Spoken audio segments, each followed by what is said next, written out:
गौरीपुत्र गजानन भगवान की जय। हरे कृष्ण। प्यारे स्नेहितजनों, आपको मेरा प्यार भरा राधे राधे। आज कार्तिक मास के कृष्ण पक्ष की द्वादशी है। दिनांक 28 अक्टूबर 2024। वार कार्तिक मास, कृष्ण पक्ष, सोमवार। आज हम सुनेंगे कार्तिक मास मातम्य का 11वां और 12वां अध्याय। तो आइए प्रेम पूर्वक भगवान श्री हरि विष्णु और माता लक्ष्मी का ध्यान करते हुए कथा को श्रद्धापूर्वक श्रवणपान करते हैं। एक समय नारद जी श्री व्यास जी से पूछने लगे कि हे व्यास जी, गृहस्थ आश्रम सब आश्रमों में उत्तम क्यों माना गया है? तब व्यास जी ने कहा, जैसे सब नदियाँ समुद्र में आश्रय पाती हैं और सब जीव माता का आश्रय पाकर ही जीवित रहते हैं, यह 6 प्रकार के भिक्षुक, ब्रह्मचारी, सन्यासी, विद्यार्थी, गुरु पूजक, यात्री, जीविका रहित, ये सब गृहस्थों का ही आश्रय पाते हैं। फिर व्यास जी बोले, हे नारद, अब तब अति पुण्य देने वाला एक पुरातन इतिहास सुनो। उतानपाद राजा का पुत्र उत्तम था, जो बड़ा बलवान और मदिरा पीने वाला था। उसने बहुला नाम वाली स्त्री के साथ विवाह किया और राजा रानी दोनों ही अति प्रेम के साथ रहने लगे।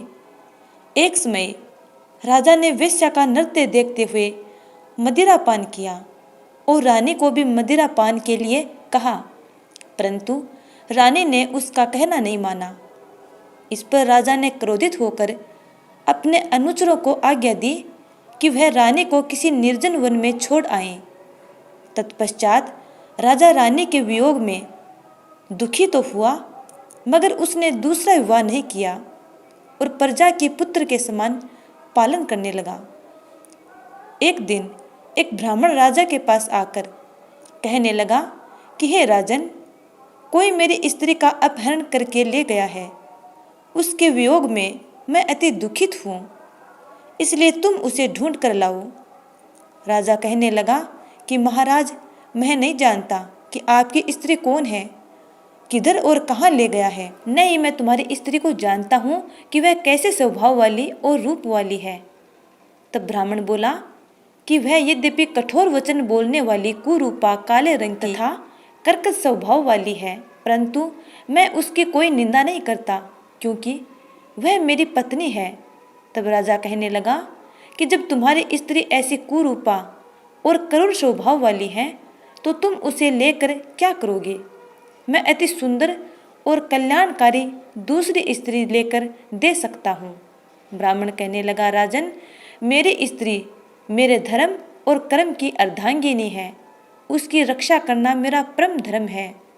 जो अपनी स्त्री की रक्षा नहीं करता, उसका कल्याण नहीं होता। जो मनुष्य ऋतु काल के पश्चात अपनी स्त्री से भोग नहीं करता, उसके पितर 1 मास तक उसके रुधिर में तैरते हैं। ब्राह्मण के ऐसे वचन सुनकर राजा अपने शस्त्र लेकर रथ पर सवार हुआ और चारों ओर घूमकर उस स्त्री को खोजने लगा। कुछ दूर जाकर उसने एक आश्रम देखा, जहाँ पर एक महान तेजस्वी ऋषि कुशा के आसन पर विराजमान थे। राजा को देखकर भी उस ऋषि ने राजा का कोई आदर सत्कार नहीं किया और बोला, मैं जानता हूँ तुम राजा उतानपाद के पुत्र हो, मगर तुम यहाँ किस कारण आए हो? राजा कहने लगा, हे मुने, ब्राह्मण के घर से कोई उसकी स्त्री को हरण कर ले गया है। मैं उसी की खोज में इधर आया हूँ, परंतु आपने अर्घ्य आदि कुछ भी नहीं दिया और न ही किसी प्रकार का सत्कार किया। इसका कारण क्या है? ऋषि ने उत्तर दिया, राजन, तुम अर्घ्य योग्य होते हुए भी इस समय उसके पात्र नहीं हो, क्योंकि तुमने अपने निरपराध स्त्री को वन में त्याग दिया है। जहाँ स्त्री का यह धर्म है कि वह तन मन से अपने पति की सेवा करे तथा उसकी आज्ञा का पालन करे, वहाँ पुरुष का भी धर्म है कि वह अपनी स्त्री का यथाचित सम्मान करे।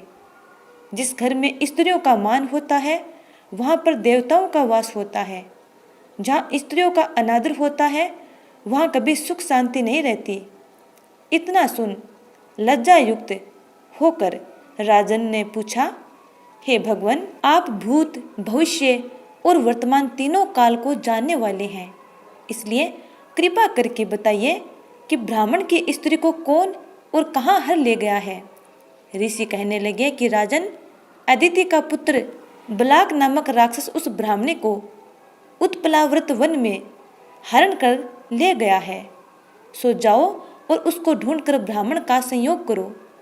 राजा ने मुनि को प्रणाम किया और मार्ग पर जाकर उत्पलाव्रत वन में जा पहुंचा। वहां जाकर देखा कि जैसा ब्राह्मण ने बताया था वैसा ही उसका रंग रूप देखकर राजा ने उसे पहचान लिया। तब राजा ने कहा, हे कल्याणी, तुम कौन हो? तब उस स्त्री ने कहा कि मैं विलास पुत्र की स्त्री हूँ। मैं अपने घर में अकेली सो रही थी कि वलक नाम वाला राक्षस मुझे हर कर यहाँ ले आया है। यहाँ लाने के बाद न तो उसने किसी बात का मुझे कष्ट दिया और न ही मेरा अस्तित्व नष्ट करने की चेष्टा की। इतना होने पर भी मैं यहाँ अत्यंत दुखी हूँ। राजा ने कहा, हे ब्राह्मणी, यह राक्षस कहाँ गया है? मुझको तुम्हारे पति ने ढूंढने के लिए भेजा है। ब्राह्मणी ने कहा कि वह इस वन में अमुक स्थान में गया है। तब राजा ब्राह्मणी के बताए हुए स्थान पर गया। वहां गया तो उस राक्षस ने राजा को देखा।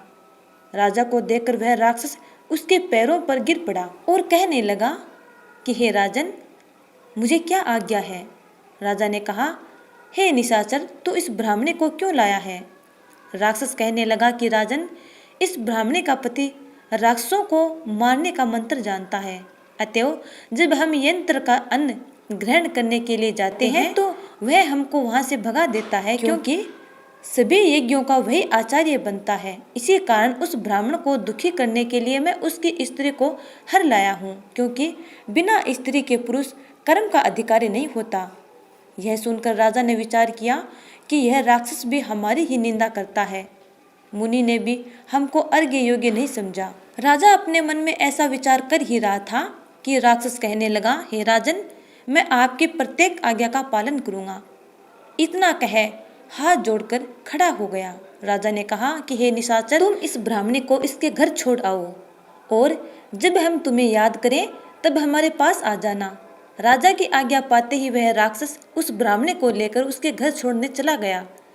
तब राजा अपने मन में सोचने लगा, मैंने अपनी निर्दोष स्त्री को घर से निकाल दिया। अब ऐसा कौन सा पुण्य कर्म करूं जिससे यह पाप दूर हो जाए। तब राजा पुनः उन्हीं मुनि के पास गया और उनसे अपना कर्तव्य पूछा। मुनि ने कहा, हे राजन, तुम्हारी स्त्री को सतपाद नाम के नाग ने वन में घूमते हुए देखा तो वह उसको पाताल लोक में ले गया। उसी नाम की नंदा नाम वाली एक कन्या उसने अपने घर में उसको छिपा रखा है।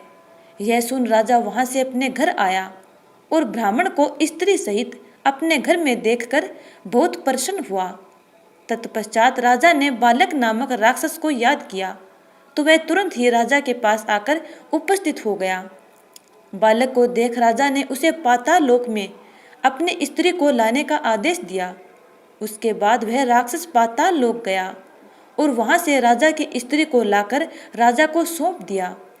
इसके बाद राजा और रानी बड़े प्रेम से रहने लगे। कार्तिक मास की कथाएं सुनने के बाद महाराज पृथु ने नारद जी से प्रार्थना की, हे देवर्षि, आपने कार्तिक महात्म्य में करक चतुर्थी व्रत और गृहस्थ धर्म के बारे में मुझे इतना कुछ बतलाया है।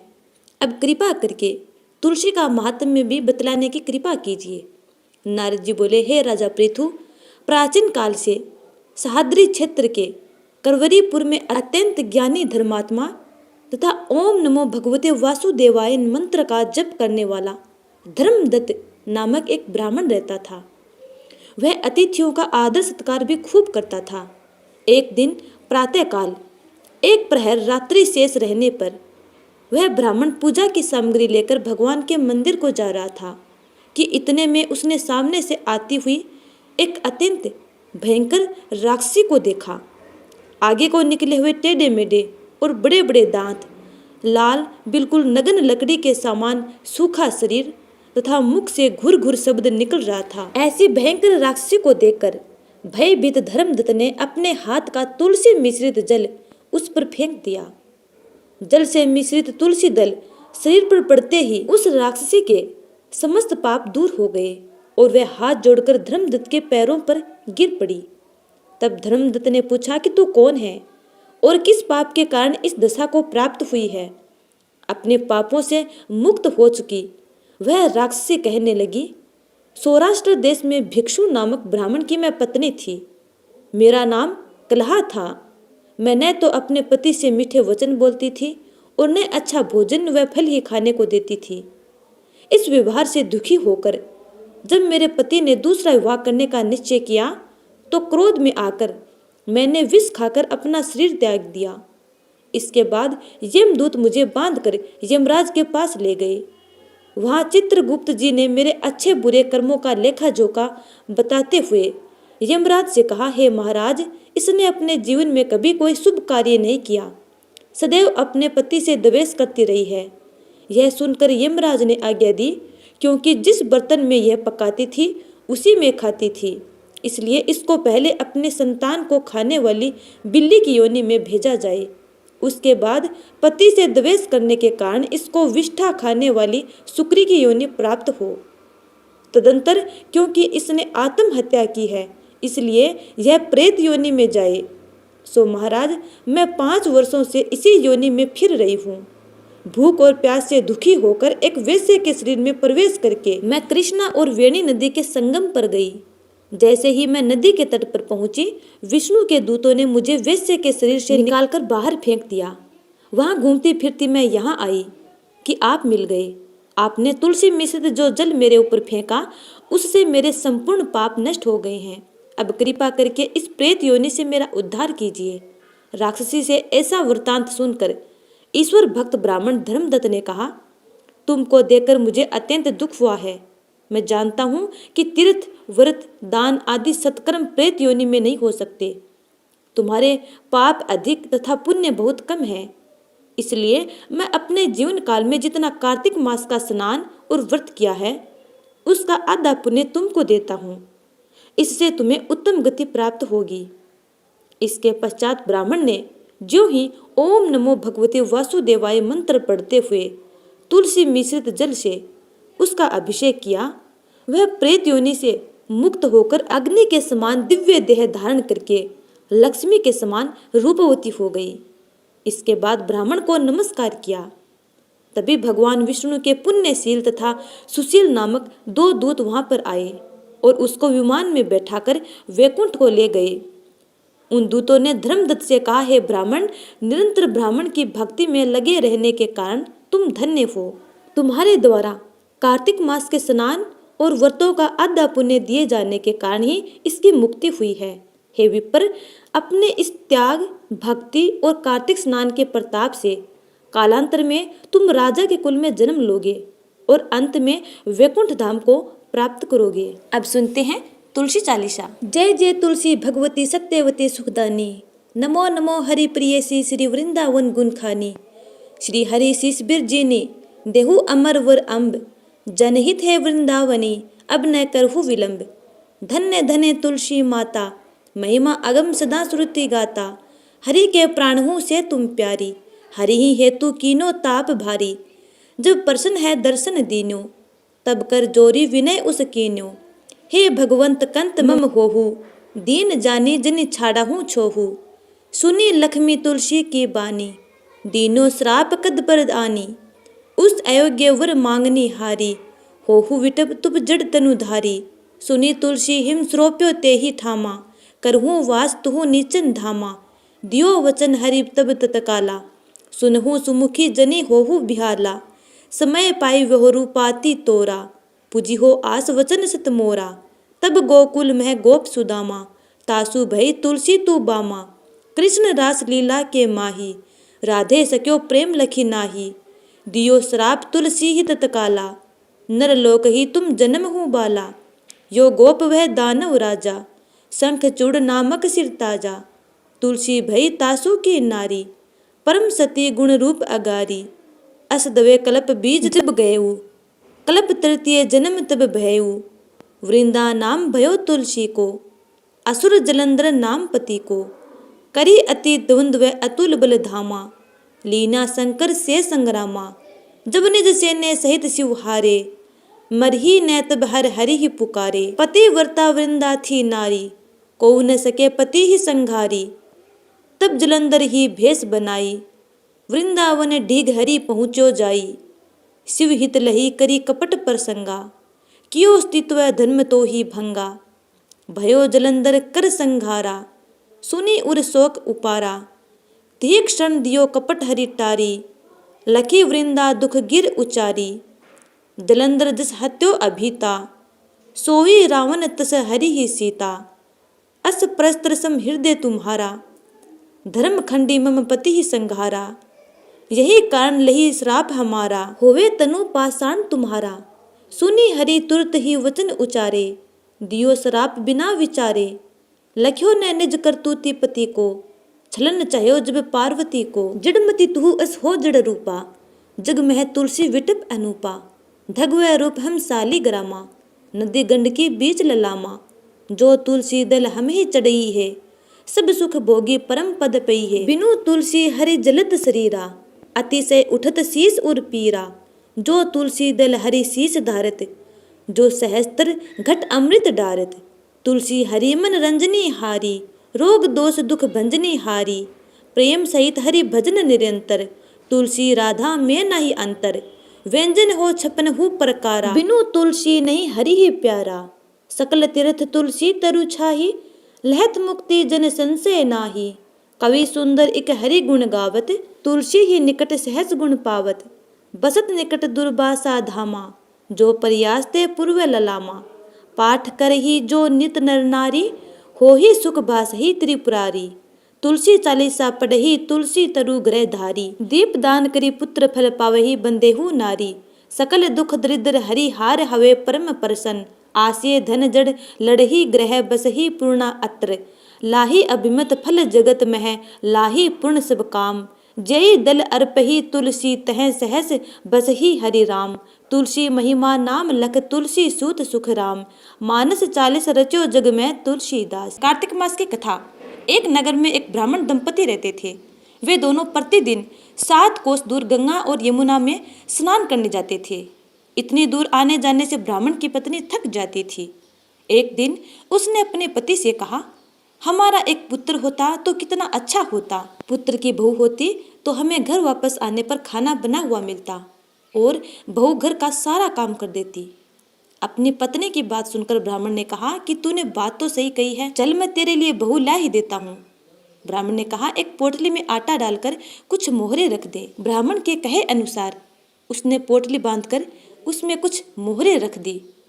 ब्राह्मण पोटली लेकर चल दिया। रास्ते में चलते चलते ब्राह्मण यमुना के किनारे पहुंचा। वहां पर अनेक कन्याएं खेल खेल रही थी। वे घर बना रही थी और वापस मिटा रही थी। उनमें से एक लड़की ने कहा कि मैं अपना घर नहीं बिगाड़ूंगी, मुझे तो रहने के लिए ये घर चाहिए। लड़की की बात सुनकर ब्राह्मण मन ही मन सोचने लगा कि बहू बनाने के लिए यही लड़की उचित है। जब वह लड़की घर जाने लगी तो ब्राह्मण भी उसके पीछे पीछे उसके घर तक चला गया। वहां जाकर ब्राह्मण ने उस लड़की से कहा, बेटी, कार्तिक मास चल रहा है, इसलिए मैं किसी के घर खाना नहीं खाता। मैं अपने साथ आटा लेकर आया हूँ। तुम अपनी माँ से पूछो कि क्या वे मेरे लिए आटा छानकर 4 रोटी बना देंगी। यदि वे मेरे लिए आटा छानकर रोटी बना देंगी तो मैं खा लूँगा। लड़की ने जाकर अपनी माँ से ये सारी बात बताई। माँ ने कहा, उचित है, जाकर ब्राह्मण देव से कह दो कि वे अपना आटा दे दें, मैं उनके लिए रोटी बना दूंगी। जब वे आटा छानने लगी तो उनमें से मोहरें निकली। वे सोचने लगी कि जिनके आटे में इतनी मोहरें हैं तो उनके घर में न जाने कितनी मोहरें होंगी। जब ब्राह्मण खाना खाने बैठे तो लड़की की माँ ने उनसे पूछा, क्या आपके कोई लड़का है और क्या आप उनकी सगाई करने जा रहे हैं। यह सुनकर ब्राह्मण ने कहा कि मेरा लड़का तो काशी में पढ़ने गया हुआ है। यदि आप चाहो तो आपकी बेटी की शादी खान कटोरे से करके मैं अपने घर ले जाऊं। लड़की की माँ ने कहा, ठीक है ब्राह्मण देव। इस पर लड़की की माँ ने लड़की की खान कटोरे से शादी करके ब्राह्मण के साथ भेज दिया। ब्राह्मण ने घर आकर कहा, रामू की माँ, दरवाजा खोलकर देख, मैं तेरे लिए बहू लेकर आया हूँ। ब्राह्मण की पत्नी भीतर से बोली, हमारे तो कोई बेटा बेटी नहीं है, बहू कहाँ से लाओगे। दुनिया तो ताने मारती थी, आज आप भी ताने मारने लग गए। ब्राह्मण ने कहा, तू दरवाजा खोलकर तो देख, जब ब्राह्मणी ने दरवाजा खोलकर देखा तो सामने बहू को खड़ी देखा। उसने बहू का स्वागत किया और आदर सत्कार से अंदर ले गई। अब जब ब्राह्मण अपनी पत्नी के साथ नदी स्नान करने जाता तो पीछे से बहू घर का सारा काम करके और खाना बनाकर रखती थी। वह उनके कपड़े धोती और रात को हाथ पैर भी दबाती थी। इस तरह बहुत दिन बीत गए। ब्राह्मणी ने अपने बहू से कहा कि बहू, कभी भी चूल्हे की आग मत बुझने देना और मटके का पानी खत्म मत होने देना। परंतु एक दिन चूल्हे की आग बुझ ही गई। यह देखकर बहू घबरा गई और भागी भागी अपनी पड़ोसन के पास गई और कहा कि मेरे चूल्हे की आग बुझ गई है, मुझे थोड़ी आग चाहिए। मेरे सास ससुर सुबह 5 बजे से गए हुए हैं, वे थके हुए घर आएंगे, इसलिए मुझे उनके लिए खाना बनाना है। यह सुनकर पड़ोसन ने कहा कि तू बावली है, तुझे ये दोनों मिलकर पागल बना रहे हैं। इनको कोई पुत्र नहीं है, ये निसंतान है। बहू ने कहा, नहीं, ऐसा मत बोलो, इनका बेटा तो बनारस काशी में पढ़ने गया हुआ है। इस पर पड़ोसन ने कहा, यह तुझे झूठ बोलकर लाए हैं, मेरी बात सच मान, इनके कोई बेटा नहीं है। अब बहू पड़ोसन की बातों में आ गई और कहने लगी कि अब आप ही बताओ मैं क्या करूं। पड़ोसन ने कहा कि करना क्या है, जब तुम्हारे सास ससुर आए तो जली हुई रोटियां बनाकर देना और बिना नमक की दाल बनाकर देना। खीर की कड़छी दाल में और दाल की कड़छी खीर में डाल देना। पड़ोसन ने उसे अच्छे से सिखा पढ़ा दिया। फिर जब उसके सास ससुर घर आए तो उसने वैसा ही किया। उनका कोई आदर सत्कार नहीं किया और ना ही उनके कपड़े धोए। जब उसने सास ससुर को खाना दिया तो सास बोली, बहू, आज ये रोटी जली हुई क्यों है और दाल भी अलूनी है। तब बहू ने पलट कर कहा कि एक दिन ऐसा खाना खा लेने से आपका कुछ बिगड़ नहीं जाएगा। सास ससुर को खरी खोटी सुनाकर वह फिर से पड़ोसन के पास गई और बोली कि अब आगे क्या करना है। पड़ोसन ने कहा, अब तुम 7 कोठों की चाबी मांग लेना। अगले दिन जब भी स्नान करने के लिए जाने लगे सास ससुर तो बहू अड़ गई कि मुझे तो 7 कोठों की चाबी चाहिए। तब ससुर ने कहा कि इसे चाबी दे दो। तब सास ने बहू को चाबी दे दी। सास ससुर के जाने के बाद जब बहू ने दरवाजे खोले तो देखा किसी में अन्न भरा है, किसी में धन भरा है और किसी कोठे में बर्तन पड़े हैं। जब उसने सबसे ऊपर का 7वां कोठा खोला तो देखा कि शिव जी, पार्वती माता, गणेश जी, लक्ष्मी माता जी, पीपल पथवारी, कार्तिकेय ठाकुर, राय दामोदर, तुलसी जी का बिड़वा, गंगा यमुना और 33 कोटि देवी देवता विराजमान हैं। वहीं पर एक लड़का चंदन की चौकी पर बैठा हुआ माला जप रहा है। यह सब देखकर उसने लड़के से पूछा, आप कौन हैं? तब लड़का बोला कि मैं तेरा पति हूँ, अभी दरवाजा बंद कर दे, जब मेरे माता पिता आएंगे तब दरवाजा खोलना। यह सब देखकर बहू बहुत खुश हुई और 16 श्रृंगार करके सुंदर वस्त्र धारण करके अपने सास ससुर का इंतजार करने लगी। उसने अपने सास ससुर के लिए अच्छे अच्छे पकवान बनाए। जब उसके सास ससुर घर आए तो बहू ने उनका बहुत आदर सत्कार किया और प्रेम पूर्वक खाना खिलाया और हाथ पैर दबाने लगी। पैर दबाते दबाते बहू ने कहा कि माँ, आप इतनी दूर गंगा यमुना स्नान करने के लिए जाती हो, आप थक जाती हो, इसलिए आप घर पर ही स्नान क्यों नहीं करती? यह सुनकर सास कहने लगी कि बेटी, गंगा यमुना घर पर तो नहीं बहती। तब उसने कहा, माँ, गंगा यमुना हमारे घर पर बहती है, चलो मैं आपको दिखाती हूँ। जब बहू ने 7वां कोठा खोल कर दिखाया तो उसमें शिव जी, पार्वती जी, गणेश जी, लक्ष्मी जी, पीपल पथवारी, कार्तिकेय ठाकुर, राय दामोदर, तुलसी जी का बिड़वा, गंगा यमुना बह रही हैं और 33 कोटि देवी देवता विराजमान हैं। वहीं पर एक चौकी पर एक लड़का माला जप रहा है। माँ ने उसे देखकर कहा, बेटा तू कौन है? लड़का बोला, माँ, मैं तेरा बेटा हूँ। तब ब्राह्मणी ने पूछा कि तू कहाँ से आया है? लड़के ने जवाब दिया कि मुझे कार्तिकेय ने भेजा है। माँ ने कहा, बेटा, ये संसार कैसे मानेगा कि तू मेरा बेटा है? माँ ने कुछ विद्वानों को बुलाया और उनसे मदद मांगी। विद्वान पंडितों ने कहा कि इस पार बहू बेटे खड़े हो जाएं और उस पार माँ खड़ी हो जाए।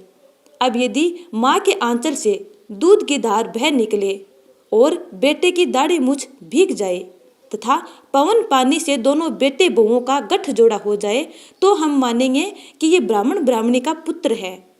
माँ ने वैसा ही किया। माँ के आंचल से दूध की धार बह निकली। बेटे की दाढ़ी मूछ भीग गई और बेटे बहू का पवन पानी से गठजोड़ हो गया। यह सब देखकर सब लोगों ने कहा, ये ब्राह्मण ब्राह्मणी का ही पुत्र है। सब लोगों के मुख से ऐसी बात सुनकर ब्राह्मण ब्राह्मणी का खुशी का ठिकाना ना रहा।